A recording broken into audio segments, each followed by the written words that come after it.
भाजपा में एक अच्छे नेतृत्व करता है, अच्छा नेता है, अच्छा सभी से मिलजुल कर रहते हैं, कार्यकर्ताओं का सम्मान देते हैं, भाव देते हैं।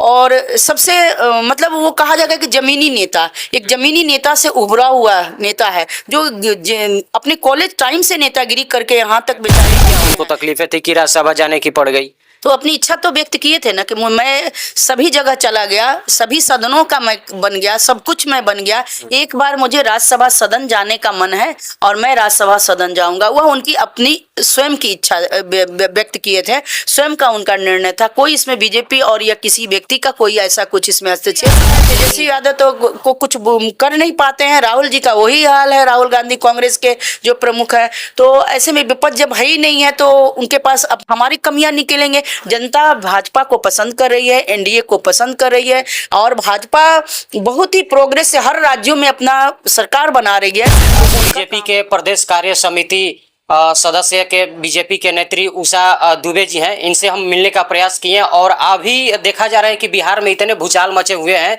कि सभी लोग कहीं ना कहीं कह रहे हैं कि सम्राट चौधरी जी अभी फिलहाल बिहार के मुख्यमंत्री बनने वाले हैं। तो मैम से हम पूछने का प्रयास करेंगे कि क्या स्थिति है अभी, सीएम के कौन से बनने वाले हैं, क्या कहेंगे मैम? स्वागत है हमारे चैनल में।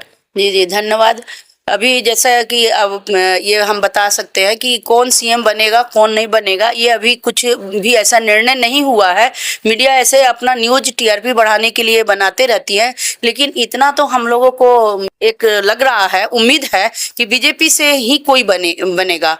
और सम्राट जी को हमारे नीतीश जी ही हमारा सर्वमान्य नेता हम लोग एनडीए के हैं और जो नीतीश जी बोलेंगे वही होगा। जहां तक उम्मीद है कि नीतीश जी हमें सम्राट जी को ही पसंद करते हैं तो सम्राट जी हमारे मुख्यमंत्री बन सकते हैं। लेकिन अभी ये कोई चीज कुछ भी क्लियर नहीं है, निर्णय नहीं है। निर्णय आने पर सब कुछ आप लोगों को भी पता चल जाएगा और सभी को पता चल जाएगा कि हमारा बिहार का सीएम कौन होगा।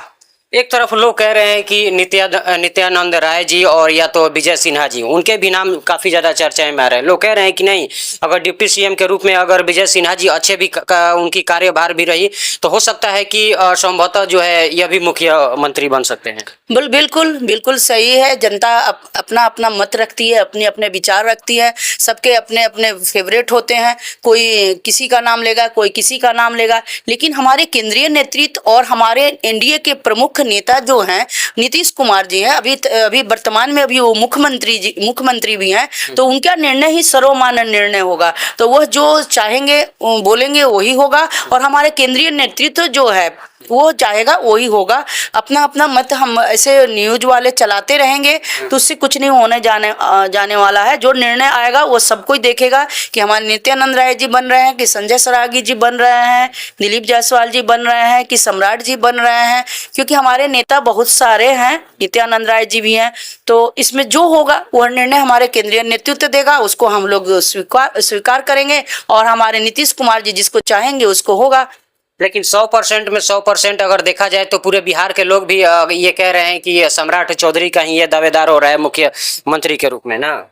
अभी तो ये आप लोगों का न्यूज है ना, आप लोग अपना न्यूज बना रहे हैं कि न्यूज बन जाए, बन भी सकते हैं क्योंकि अभी तो गृह मंत्री वही हैं और उप मुख्यमंत्री भी वही हैं, तो चांसेस तो ज्यादा है कि वो बनेंगे क्योंकि एक अच्छे नेतृत्व है उनका। भाजपा में एक अच्छे नेतृत्व करता है, अच्छा नेता है, अच्छा सभी से मिलजुल कर रहते हैं, कार्यकर्ताओं का सम्मान देते हैं, भाव देते हैं। और सबसे मतलब वो कहा जाएगा कि जमीनी नेता, एक जमीनी नेता से उभरा हुआ नेता है जो अपने कॉलेज टाइम से नेतागिरी करके यहाँ तक बेचारे पहुँचे हैं। तो अगर वो मुख्यमंत्री बनते हैं तो हम लोगों को सहर्ष स्वीकार है, जनता को भी स्वीकार है और जनता भी उन्हें पसंद बहुत करती है। हमारे पार्टी के कार्यकर्ता सभी पसंद करते हैं, एनडीए पूरा उनको पसंद करता है, तो इसमें कोई संशय नहीं है। अगर वो बनते हैं तो बहुत अच्छी बात है। अच्छा, विपक्ष का कहना है कि नीतीश कुमार जी को हाईजैक कर लिया गया था। भाजपा के लोग बहुत खतरनाक आदमी हैं जो कि जिसके साथ जुड़ जाते हैं वो एकदम काफ़ी ज़्यादा कुछ अंदर से सुराग पैदा कर देते हैं। तो ये देखा जा रहा है कि बिहार में एक तरफा ही ये अलग ही अंदाज में लोगों का मूड बन रहा था कि भाजपा के लोग जो हैं, विपक्षों का कहना है कि भाजपा के जो लोग हैं वो नीतीश कुमार जी को हाईजैक कर लिए थे और उनको सीएम पद से इस्तीफा दिलवाने का ये कारण बन गया। विपक्ष कमजोर हो चुकी है, विपक्ष के पास कोई मुद्दे नहीं है, विपक्ष के पास कोई रणनीति नहीं है, विपक्ष एकजुट नहीं है, विपक्ष है कहाँ? विपक्ष तो है ही नहीं है कोई। अभी जैसे राज्यसभा चुनाव हुआ उसमें विपक्ष दिखा, सब तो जाकर इधर उधर वोट डाले, हरियाणा में और कहाँ कहाँ तो कांग्रेस के भी वोट डाले हैं एनडीए को, और बिहार में तो साइलेंट मोड में चले गए विपक्ष के साथ बहुत सारे नेता लोग। तो विपक्ष है कहाँ? तो विपक्ष के पास जब मुद्दे नहीं हैं, कोई उनके पास ऐसा रणनीति नहीं है, तो वो एक ही काम कर सकते हैं कि हमारी कमियां ढूंढेंगे। लेकिन हमारी कमियां ढूंढने से उनको कुछ नहीं होगा कि हमने हाईजैक किया, सुराग किया, बनाया, ये किया, वह किया, नीतीश जी के साथ ऐसा किया, वैसा किया। नीतीश जी होशो हवास में बोले हैं कि मुझे राज्यसभा जाना है, मैं राज्यसभा जाऊंगा, मुख्यमंत्री पद को इस्तीफा दूंगा। तो उनका जो भी है अपना स्वयं का निर्णय है, स्वयं निर्णय है। अभी समृद्धि यात्रा में सम्राट जी के कंधों पर हाथ रख कर बोलते हैं कि मैं इन्हीं को पूरा जिम्मेदारी देना चाहता हूं। तो क्या उनको पता नहीं है कि मैं क्या बोल रहा हूं? तो यह सब विपक्ष का एक कुछ है नहीं, विपक्ष है ही नहीं है, जीरो हो चुकी है। अभी तेजस्वी यादव है, तेजस्वी यादव तो को कुछ कर नहीं पाते हैं। राहुल जी का वही हाल है, राहुल गांधी कांग्रेस के जो प्रमुख है। तो ऐसे में विपक्ष जब है ही नहीं है तो उनके पास अब हमारी कमियां निकलेंगे। जनता भाजपा को पसंद कर रही है, एनडीए को पसंद कर रही है, और भाजपा बहुत ही प्रोग्रेस से हर राज्यों में अपना सरकार बना रही है। तो उनका काम है हमारी कमियां निकालना, और कमियां निकालने से उनके कुछ नहीं फर्क पड़ने वाला है। जनता विकास देखती है, बिहार आगे बढ़ रहा है, भारत भी आगे बढ़ रहा है, विकसित बिहार बन रहा है। तो अभी यही बिहार क्या था, आज यही बिहार क्या है। तो जो विकसित बिहार बन गया तो जनता ऑटोमेटिक पसंद करेगी एनडीए को और भाजपा को। तो आपको ऐसी कमियां निकालना विपक्ष का काम है। आपके पास कोई मुद्दे नहीं है, सिर्फ एक ही मुद्दा है, हमारे भाजपा एनडीए की कमियां गिनाना। अच्छा, नीतीश कुमार जी का इस्तीफा देने का कारण क्या है मैम? आप तो बीजेपी से जुड़ी हुई हैं, हो सकता है कि आपको कुछ मालूम होगा। इस बात पे आप बताइए कि नीतीश कुमार जी को आखिर इस्तीफा देने का कारण क्या है? लोग आज ये सवाल कर रहे हैं कि क्या ऐसा जो कारण है कि नीतीश कुमार जी कहते हैं कि हम 25 से 30 तक रहेंगे, तो फिर फिलहाल 2 साल के ही 2 साल भी नहीं बीता, कहने को तो ये 3 महीना भी नहीं बीता, लेकिन अब ये इस्तीफा का ये कगार आ गया।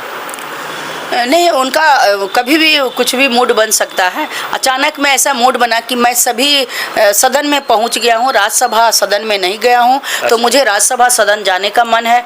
हो सकता है रात में उनको नींद आया हो, या सोचे हो, या विचार किए हो, कुछ भी हो। तो कुछ भी निर्णय कभी भी ले लेते हैं ना नीतीश कुमार जी। रात में ही रात में अचानक कुछ निर्णय लिए, सुबह कुछ न्यूज़ चलने लगा। तो यह भी निर्णय उनका इसी तरह का रहा होगा कि मुझे राज्यसभा जाना चाहिए, मैं इस सदन को बचा है, और मेरी उम्र भी बहुत हो गई है, तो एक बार राज्यसभा सदन भी जाकर जाया जाए। क्योंकि 5 साल तो कम से कम वो तो सीएम के पद पे रह सकते थे। अभी क्या उनको तकलीफें थी कि राज्यसभा जाने की पड़ गई?